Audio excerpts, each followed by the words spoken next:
Bismillahirrahmanirrahim. Assalamualaikum warahmatullahi wabarakatuh.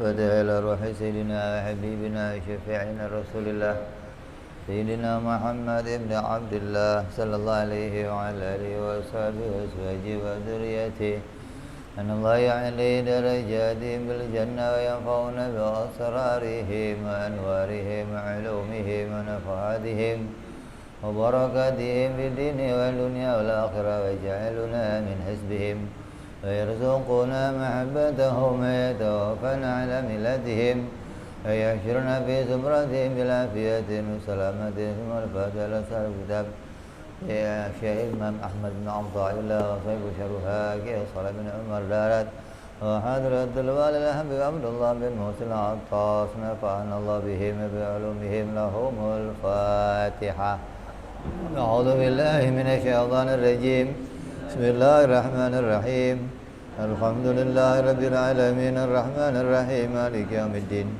إياك نعبد وإياك نستعين اهدنا الصراط المستقيم صراط الذين أنعمت عليهم غير المغضوب عليهم ولا الضالين آمين بسم الله الرحمن الرحيم نويت تعلما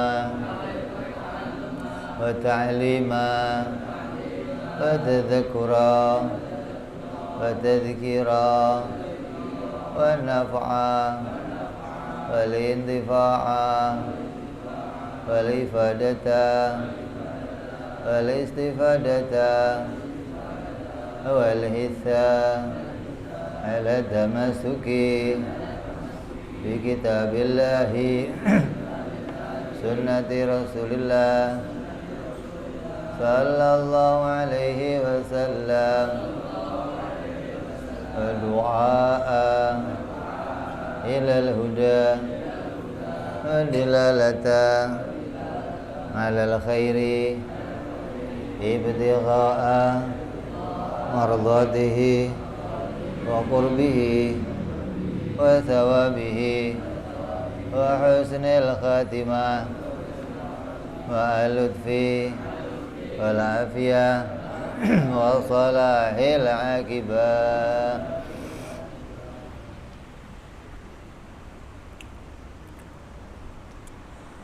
Bismillahirrahmanirrahim. Alhamdulillahirabbil alamin. Shalatu wassalamu ala asyrafil anbiya'i wal mursalin Sayyidina wa habibina wa syafi'ina wa maulana Muhammadin wa ala alihi wa sahbihi ajma'in. Amma ba'du, qala musanniful kitab Hadratul Imam Ahmad ibn Atta'illah rahimahullah nafa'ana bihi wa bi'ulumihi fid darain. Allahumma aftah qulubana futuhal arifin bi'idmatika wansur alaina birahmatika ya arhamar rahimin. Ila anqal, kita mengulang yang kemarin sedikit pada syarah hikmah yang ke-7. Rubbama a'taka famana'aka wa rubbama mana'aka fa'a'taka. Terkadang Allah memberikan kepadamu harta dunia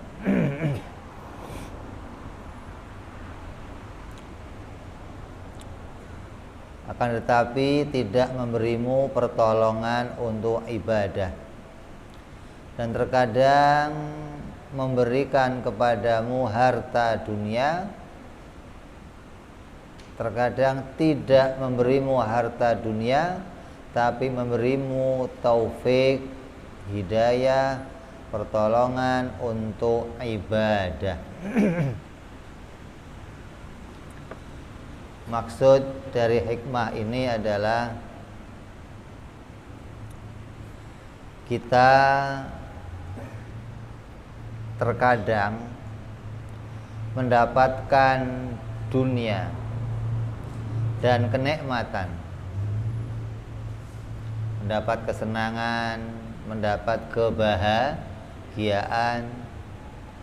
Tapi di saat itu pula kita terhalang dari mendapatkan taufik, dari mendapatkan pertolongan, dari mendapatkan hidayah dari Allah, inayah dari Allah, kemudahan dari Allah untuk bisa taat dan menghadapkan diri kepada Allah Subhanahu wa ta'ala. Dan terkadang pula kita terhalang untuk mendapatkan dunia nih, tercegah untuk dapat dunia, nggak dapat kesenangan dunia, nggak dapat kebahagiaan dunia, dan nggak mendapatkan kenikmatannya. Tapi di saat itu pula Allah memberikan kepada kita taufiknya, hidayahnya, inayahnya untuk diberi kita kemudahan beribadah dan bisa menghadapkan diri kepada Allah Subhanahu wa ta'ala.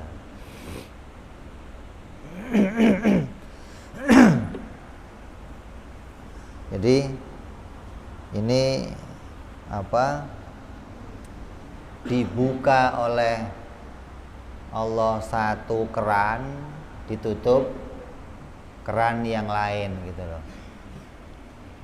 Kalau kerannya dibuka dua-duanya kebanjiran ente ntar.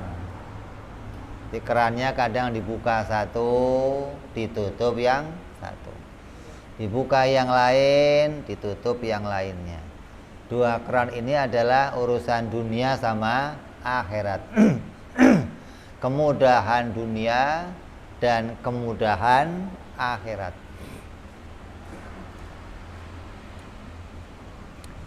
Memang sudah menjadi wataknya nafsu, wataknya hawa nafsu. Apa watak hawa nafsu kita itu?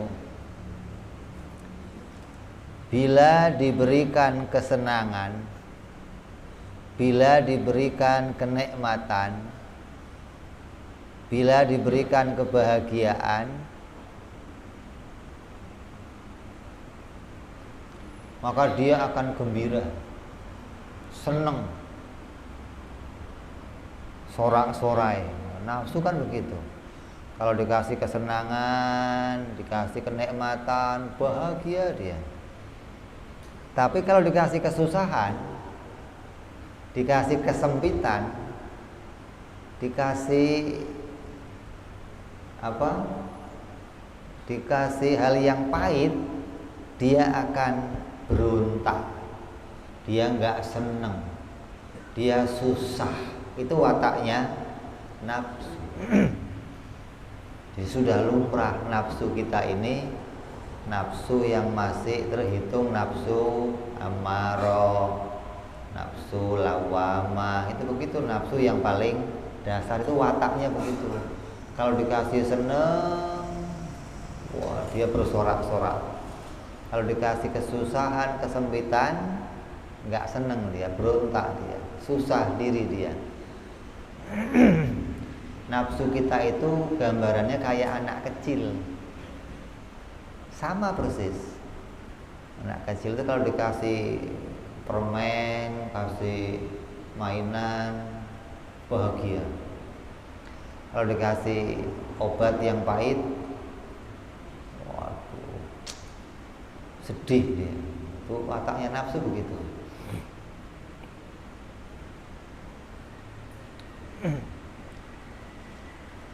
Kenapa demikian? Karena itu semua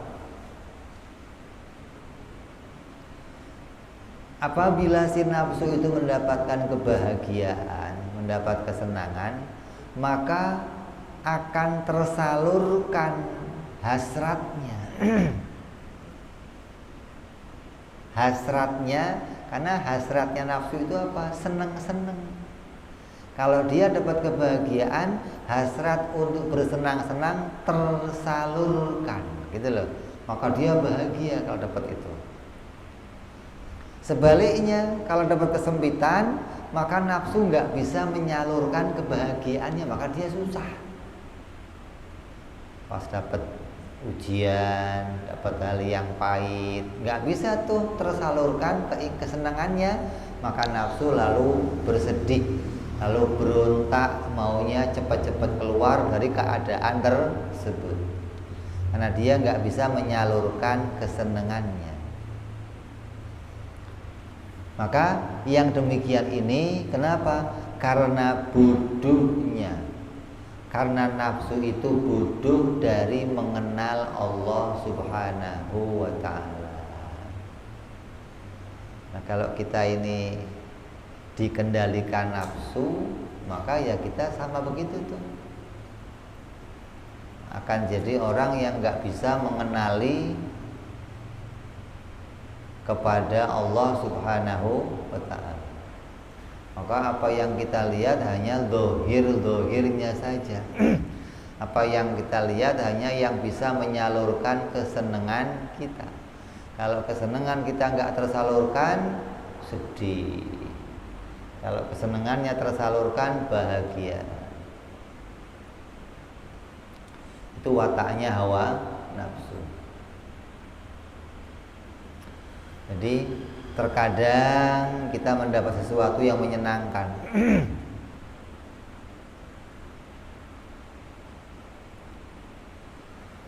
tapi ketika mendapat sesuatu yang menyenangkan nafsu, di saat itu pula Allah mencegah kita untuk menghadap Allah. Nafsunya seneng, maka bahagia dia, tersalurkan hasratnya. Kayak apa? Doanya terkabul, mendapatkan kerjaan, dapat kesehatan, dapat harta, dapat. Maka dengan mendapat itu semua, seakan-akan nafsu tersalurkan kebahagiaannya. Tapi di saat itu pula Allah mencegah kita untuk bisa ibadah kepadanya. Di saat harta datang lupa sholat, di saat harta datang lupa ngaji, di saat kesehatan datang lupa syukur. Ini terkadang manusia mendapatkan itu. Tinggal bagaimana sikapnya nanti. Apa dia bodoh atau dia pinter. Nah, terkadang pula kita terhalang untuk bisa memenuhi keinginannya nafsu. Terhalang nih, hasratnya nafsu terhalang. Kayak apa? Dikasih sakit, dikasih kerjaannya berhenti, dipecat dari kerjaan, istri minta cerai, kontrakan habis, susah kan ini, anak sakit, susah nih nafsu nih. Tapi di saat itu pula Allah berikan kita kemudahan untuk mendekat kepada Allah. Apa? Ketika sakit bisa zikir kepada Allah. Ketika sakit bisa banyak menyebut namanya Allah. Yang tadinya nggak pernah ingat Allah, pas sakit sehari bisa 1000 kali nyebut namanya Allah. Aduh ya Allah, aduh ya Allah, aduh ya Allah. Kalau nggak pernah aduh, nggak pernah ya Allah. Ya untung ada aduhnya. Ini masih mendapatkan pertolongan untuk ingat Allah. Pas kerjaan turun, nah, mau ke majelis taklim, minta doanya, kiai tolong doain, kiai. Mau ziarah ke kuburan, ketika tidak tersalurkan hawa nafsunya, tapi diberi kemudahan untuk mendekat kepada Allah Subhanahu wa ta'ala, maka wajib atas seorang hamba, tiap-tiap hambanya Allah, jangan sampai menyangka buruk pada apapun keadaan yang diberikan Allah Subhanahu wa ta'ala. Jangan pernah menyangka buruk kepada apapun yang diberikan oleh Allah Subhanahu wa ta'ala. seperti berupa kesempitan, musibah. Jangan menyangka, oh musibah ini mah saya mah lagi nggak disayang sama Allah, dikasih musibah.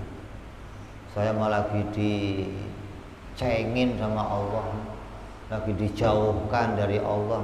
Buktinya apa? Dikasih musibah saya, dikasih kesusahan.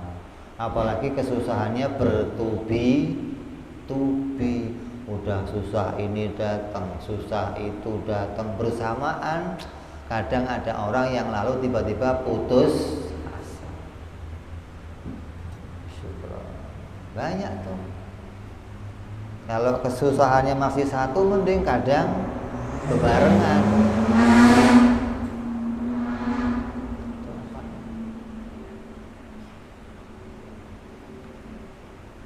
Apa?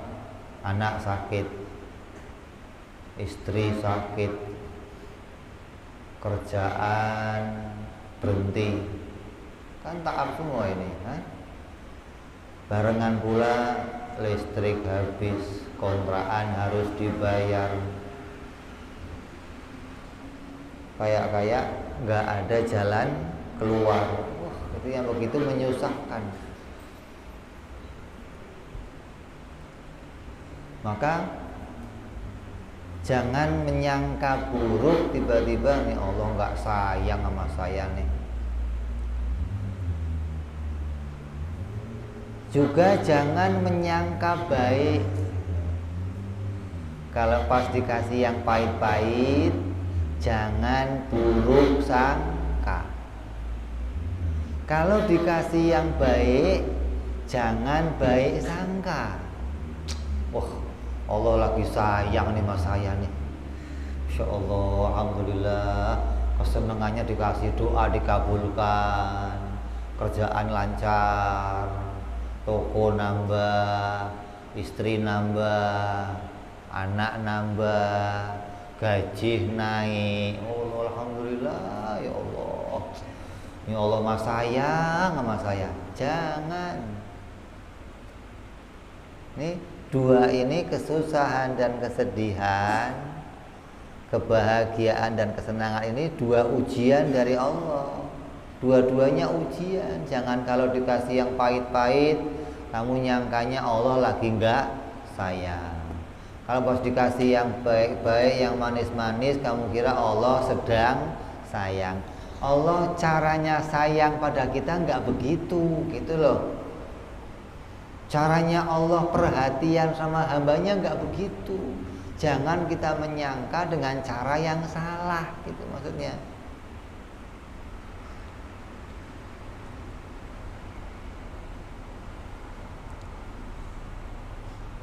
Berapa banyak di antara kita yang telah diberi oleh Allah harta, tapi justru membuat dia jauh dari Allah. Gaji naik, tadinya gaji sekian, tiba-tiba gaji sekian. Tadinya nggak bisa jalan-jalan, jadi bisa. Oh, tadinya nggak bisa beli HP, jadi beli HP. Waktu nggak bisa beli HP, waktunya dipakai ngaji. Habis bisa beli HP, main WA mulu, ngajinya hilang tuh. YouTube jalan terus. Dia nganggep ketika dikasih kesenangan, Allah lagi seneng sama saya nih, Allah lagi merhatiin saya nih. Ini terkadang berapa banyak di antara kita yang diberi oleh Allah harta justru membuatnya tambah jauh dari Allah. Tapi dia nggak sadar, gitu loh. Dia menganggap harta ini yang saya harapkan. Nggak sadar kalau dengan harta itu Allah menjauhkannya. Pengen istri lagi nambah bisa, padahal ketika punya istri tambah jauh dari. Pengen nambah anak dikasih, tambah jauh dari Allah. Itu nggak diperhatiin. Dia perhatiinnya, doa saya dikabulkan nih sama Allah. Alhamdulillah. Hati-hati nih. Dan berapa banyak di antara kita yang mendapatkan kesempitan justru membuat dia tambah dekat kepada Allah. Asal dikasih susah, dikasih sakit, jadi bisa deket sama Allah. Tadinya boro-boro, waktu sehat pegang tasbih gatel, begitu sakit tasbih dipegang terus. Nanti pas sakit, sakitnya jadi lebih baik gitu loh. Begitu dipecat dari kerjaan, waktunya jadi lebih baik gitu loh. Jadi nggak dikasih satu hal, kerannya ditutup yang satu, keran kemudahan ibadahnya dibuka oleh Allah Subhanahu wa taala. Allah Subhanahu wa taala berfirman, wa asa ayyakrahu syai'an wa huwa khairul lakum wa asa ayyuhibbu syai'an wa huwa syarrul lakum wallahu ya'lamu wa antum la ta'lamun. Apa kata Allah dalam Al-Qur'an?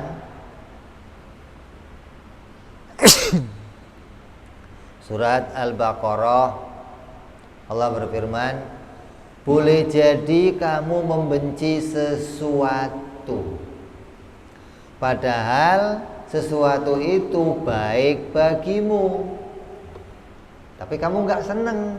Yang nggak seneng siapa? Yang nggak seneng siapa? Nafsu. Karena nafsu nggak tersalurkan kesenangannya, maka ketika dikasih sesuatu dia susah, menganggap nggak enak nih. Boleh jadi kamu menyukai sesuatu, padahal itu buruk bagimu. Kenapa kok seneng? Nafsu yang seneng karena tersalurkan kesenangannya. Maka kamu diingatkan oleh Allah. Allah mengetahui segala sesuatunya, sedang kamu tidak mengetahui. Allah mengingatkan pada kita nih, jangan sampai kita melihat sesuatu hanya dari kesenangannya hawa nafsu. Maka kita akan jadi orang yang bodoh ketika menanggapi hal itu, karena nggak bisa melihat kemudahan taat yang diberikan oleh Allah Subhanahu wa ta'ala.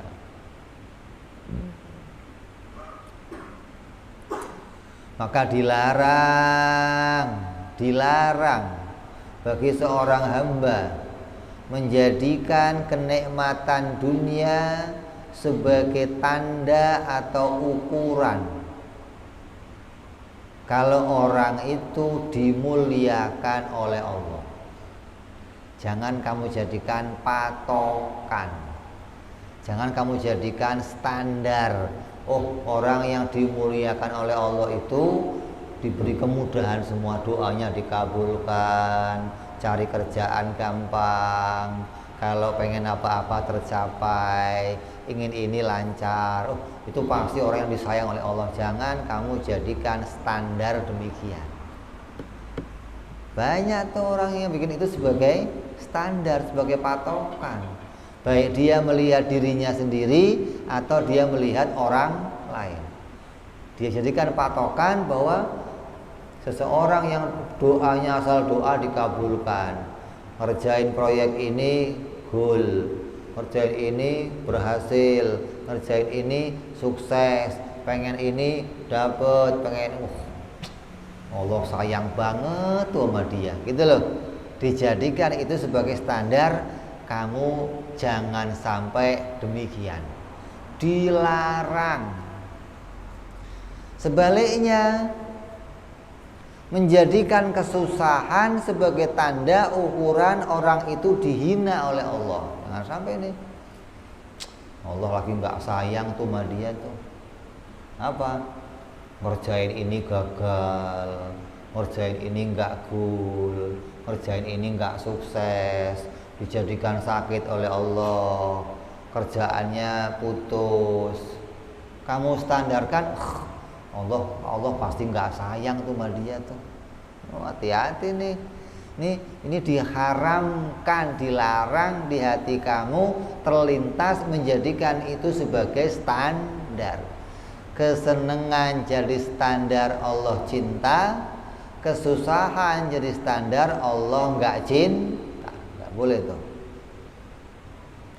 Allah berfirman, fa ammal insanu idza mabtalahu rabbuhu fa akramahu wa na'amahu fa yaqulu rabbi akraman wa amma idza mabtalahu fa qadara alaihi rizqahu fa yaqulu rabbi ahanan. Manusia nih, Allah berfirman dalam Al-Quran, maka manusia itu bila diuji dengan kenikmatan, lihat, kenikmatan itu diuji dengan kenikmatan, dia menganggap Allah sayang padanya. Ini Quran yang ngomong langsung. Dan bila diberi kesusahan, diuji kesusahan, maka berkata kepada Allah, Allah sedang menghinakan aku, Allah sedang merendahkan aku, Allah sedang menjauhkan aku dari rahmatnya. Oh, ini celaka. Maka janganlah sekali-kali kalian berpikiran demikian. Kenapa? Karena tadi boleh jadi ketika kenikmatan itu datang, kesempatan ibadah kamu di stop sama Allah, kemauan ibadah kamu dihentikan oleh Allah, hasrat kamu untuk zikir di stop oleh Allah. Jadi jangan menganggap dohirnya doang yang enak nih, ada makna batin gak yang kamu dapat? Sebaliknya ketika kamu di stop dunia, diberi kesusahan, diberikan ketaapan, diberikan kesempitan, Allah bukakan untuk kamu kenikmatan ibadah. Bisa tahajud, bisa hadir majelis, bisa pegang tasbih, bisa nyebut namanya Allah. Lah, tinggal yang kamu mau nilai yang mana. Itu. Jangan menganggap bahwa pokoknya kalau dikasihnya baik-baik berarti Allah cinta dah. Itu jadinya nafsunya anak kecil. Anak kecil kalau dikasih yang pahit-pahit nih, obat sama bapaknya yang pahit, emak yang pahit, bapak nakal, pasti begitu. Bapak jahat. Padahal dikasih yang pahit justru bapaknya lagi sayang sama dia, merhatiin dia. Nah, sama aja begini. Kalau kamu lagi disayang sama Allah, dikasih kesempitan, dikasih kesusahan, terus kamu menganggap Allah lagi gak seneng sama kamu pengen segera pindah dari keadaan itu. Ya Allah, segera diangkat ya Allah susahnya, segera diganti jadi yang segera dipindah ya Allah, jangan seret begini terus ya Allah, capek ya Allah, seret melulu ya Allah, miskin kok lama banget ya Allah, kapan kayanya gua ya Allah. Nah, ada begitu tuh. Itu sama aja begini. Ada seorang ayah lagi kangen sama anaknya. Anaknya main nih, ditunggu pulangnya nggak pulang, diapain? Disusulin. Begitu ayahnya lihat anaknya digendong, diciumin, anaknya berontak pingin turun, mau nerusin. Lah ayahnya lagi kangen, kira-kira diturunin nggak? Enggak, mau lo nangis kayak gua lagi sayang, dibawa pulang tuh. Itu begitu kita. Yang nggak seneng siapa yang minta turun tuh? Nafsunya. Karena ketika digendong sama ayahnya, kesenengannya nggak tersalurkan. Dia nggak bisa main, dia nggak bisa. Itu nafsu. Lah, nafsu yang begitu nafsu yang bodoh. Nggak bisa kenal, nggak bisa lihat bagaimana sayangnya orang tua pada dia, gitu loh. Jadi jangan sampai nanti ketika kita dikasih yang seret-seret, mintanya segera dipindah. Oh, sakit, mintanya pengen segera sembuh. Kerjaan dipecat, pengennya segera dapat kerjaan. Istri cinta cerai, pengen segera kawin lagi. Ini begitu tuh. Padahal ketika kesusahan sedang datang, terus kamu diberi kemudahan Allah ibadah, Allah lagi sayang sama kamu, lagi merhatiin kamu, lagi seneng sama kamu. Lah, Allahnya lagi seneng, terus kamunya minta diganti, dikabulkan kira-kira? Enggak, kira-kira. Gitu loh. Enggak dikabulkan, enggak. Kenapa? Lagi disenengin sama Allah, gimana sih? Jadi ini jangan kamu jadikan standar, rubah image standar kamu, gitu loh. Bahwa yang namanya kesenangan, kenikmatan, kebahagiaan bukan tandanya Allah lagi cinta sama kita. Sebaliknya, dikasih seret, dikasih susah, dikasih sempit, bukan jadi tanda Allah sedang menghinakan kita. Gitu. Jangan jadikan itu sebagai standar. Maka dari hikmah ini ada beberapa kesimpulan yang bisa kita ambil. Yang pertama, jangan menyangka buruk pada keadaan apapun yang diberikan oleh Allah kepada kita. Jangan menyangka buruk pada keadaan yang pahit-pahit yang diberikan Allah kepada kita. Jangan kamu nyangka buruk kepada Allah. Kenapa Allah masih saya begini? Kenapa Allah begini? Kenapa? Jangan nyangka buruk. Begitupun jangan menyangka baik pada kebaikan yang sedang Allah berikan pada kamu. Bisa jadi kamu diistijrat, nah, terus dikasih, biar kamu tambah lalai kepada Allah. Ini jangan sampai demikian. Ini kesimpulannya nih, ada dua perkara. Kalau dikasih yang buruk, jangan buruk sangka. Jangan kalau dikasih baik terus baik sangka. Bisa jadi yang baik itu ada madharatnya. Yang namanya daging nggak mesti mulus, kadang ada durinya. Makannya jangan kecap-kecap aja, atau ketelak daging kan duri apa nggak seret ini nanti. Yang kedua, jangan membuat ukuran yang salah dalam menilai bahwa memiliki harta sebagai standar kemuliaan dan tidak memiliki harta sebagai tanda kehinaan dari Allah Subhanahu wa ta'ala. Ini dua kesimpulan nih yang bisa kita petik dari hikmah yang kita bicarakan, hikmah yang ke-7. Mudah-mudahan apa yang jadi pemikiran kita yang salah kita rubah, standar berpikir kita diluruskan hingga hati kita bisa luas kepada apa yang diberikan oleh Allah. Kita bisa jadi orang yang cerdas, jangan hanya terpuruk terbawa oleh hawa nafsu hingga membuat kita jadi bodoh akibat enggak mengenal kepada Allah Subhanahu wa ta'ala. Mudah-mudahan ya. Ini hikmah yang ke-7, insyaallah kita sambung hikmah yang ke-8 yang akan datang. Wallahu a'lam bishawab. Wa ila hadratin nabi. Al-Fatihah. A'udzu billahi minasyaitonir rajim. Bismillahirrahmanirrahim. Alhamdulillahi rabbil alamin arrahmanir rahim maliki yaumiddin. Iyyaka na'budu wa iyyaka nasta'in. Ihdinas siratal mustaqim.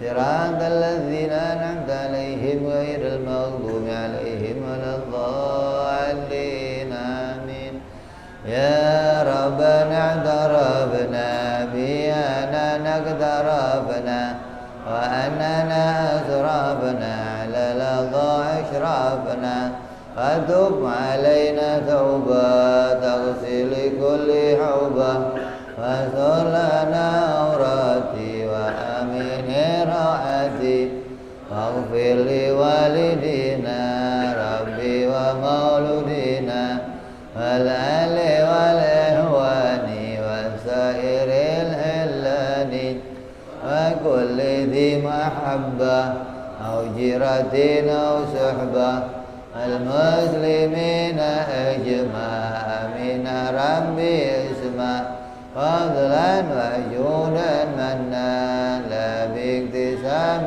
منا بالمصطفى رسولنا ضبي كل سولي صلى وسلم ربي عليه عند الحبي وآله وصحبه عدد ضعف سحبي والحمد للإله في البدء والتناهي سبحان ربك رب العزة عما يصفون سلام على المرسلين الحمد لله رب العالمين. Assalamualaikum warahmatullahi wabarakatuh.